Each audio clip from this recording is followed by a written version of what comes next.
पापा जी, अब बेचारी के पास ऑप्शन भी क्या था। अगर घर में पैसे और नौकर होते तो आज वो मेरी तरह होती।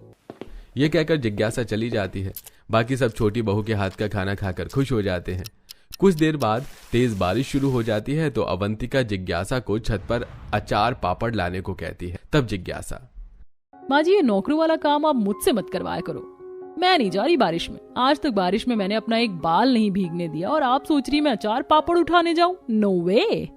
ये बात सौम्या सुनकर छत से अचार पापड़ उठाकर रसोई में रख देती है और सास को, माँ जी, आप बेफिक्र रहिए, मैंने छत से अचार पापड़ लेकर आ चुकी हूँ। अचार खराब नहीं हुआ। हाँ ठीक है, मेरे चाय पकौड़े बना दे। जी माँ जी। तब सौम्या सास को चाय पकौड़े बनाकर दे देती है। जिज्ञासा फोन चलाते हुए सास के कमरे से गुजरती है। तब अवंतिका, आओ बहू, पकौड़े खा लो। वैसे बहू, तू कल कह रही थी कि दहेज का सामान रास्ते में रह गया, बारिश की वजह से पहुंचा नहीं। इतनी देर हो गई, अभी तक नहीं आया। माँ जी, सच बात तो ये है कि मैं कोई दहेज लेकर ही नहीं आई हूँ। और वैसे भी आप तो जानती हैं दहेज लेना देना कितना गलत होता है। मेरे माँ बाप ने मेरे सारे पैसे मेरी महंगी सी गृह प्रवेश की ड्रेस में लगा दिए थे। क्या मतलब, तू कुछ भी नहीं लाई? फिर काय बात की अमीर है? कहीं वो ठीक तो नहीं कह रहे थे कि उनकी गरीब बहू गरीब होकर भी दहेज लेकर आई और ये लेकर नहीं आई? माँ जी, आपको क्या मेरे पैसों की पड़ी थी? मैं नहीं बहू। तब अमीर बहू वहां से उठकर आ जाती है। रात को भी छोटी बहू सबको खाना बनाकर खिलाती है और अमीर बहू कुछ नहीं करती। कुछ देर बाद सब सो जाते हैं तो तेज बारिश की वजह से छोटी बहू के कमरे में पानी टपकता है।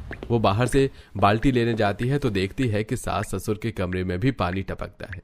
ये देख उनके बिस्तर को थोड़ा सा खिसका देती है और 2-3 बाल्टी टपकती हुई जगह पर रख देती है। शुक्र है अब माँ जी पापा जी आराम से सो सकते हैं, उनके ऊपर बारिश का पानी नहीं गिरेगा। तब सौम्या भी अपने कमरे में बर्तन लगाकर सो जाती है। अगले दिन जिज्ञासा अपने कमरे में देखती है कि बिना अलमारी के उसके सारे कपड़े बारिश के पानी से खराब हो गए हैं। तो वो सास के कमरे की अलमारी निकालकर अपने कमरे में रख लेती है और अपने कपड़े जमा देती है। अब बिल्कुल सेफ है मेरे महंगे कपड़े। वहां बेचारे सास ससुर के कपड़े खराब होते हैं। तभी सौम्या शाम का चाय नाश्ता देती है। माँ जी, पापा जी, चाय। अरे ये क्या हुआ पापा जी, आप दोनों के कपड़े और जरूरी सामान बिस्तर पर क्यों पड़ा है? अलमारी कहाँ गई? तेरी अमीर जेठानी इस कमरे की अलमारी ले गई। मुझे तो समझ नहीं आता वो अमीर किस बात की है। कोई बात नहीं पापा जी, मेरी शादी की अलमारी है ना, मेरे पास एक अलग से बक्सा भी है, हम दोनों उसमें सामान रख लेंगे। मैं आपके कमरे में अलमारी रखवा देती हूँ और पापा जी आपकी शुगर फ्री चाय और बिस्किट है। और माँ जी, आप भी दवाई ले लीजिए। हाँ ठीक है।